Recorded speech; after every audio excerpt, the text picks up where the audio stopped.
আবারও ভূমিকম্পে কাঁপল বাংলাদেশ। মধ্যরাতে বঙ্গোপসাগরে সৃষ্ট ভূমিকম্পে কেঁপেছে কক্সবাজার জেলার টেকনাফ শহর। ২৭ নভেম্বর বৃহস্পতিবার রাত ৩টা ২৯ টেকনাফ থেকে ১১৮ কিলোমিটার দূরে ৪ মাত্রার ভূমিকম্পটির উৎপত্তি হয়।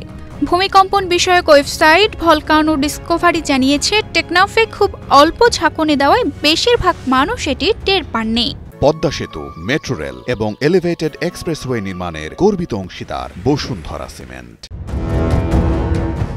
ভলকানো ডিসকভারি বঙ্গোপসাগরের ভূমিকম্পের উৎপত্তি গভীরতার তথ্য জানতে না পারলেও ইএমএসির তথ্য বলছে এটি মাটির ১০ কিলোমিটার গভীরে সংগঠিত হয়েছিল। এর আগে গত ২১ নভেম্বর শুক্রবার রাজধানী ঢাকা সহ দেশের বিভিন্ন অঞ্চলে ৫.৭ মাত্রার শক্তিশালী ভূমিকম্প আঘাত হানে, যা বিগত বছরগুলোতে অনুভব হওয়া ভূমিকম্পগুলোর মধ্যে অন্যতম তীব্র।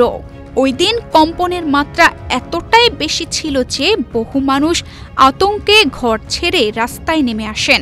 অনেক প্রত্যক্ষদর্শীরা বলছেন, এমন তীব্র ভূমিকম্প এর আগে কখনো দেখেনি তারা।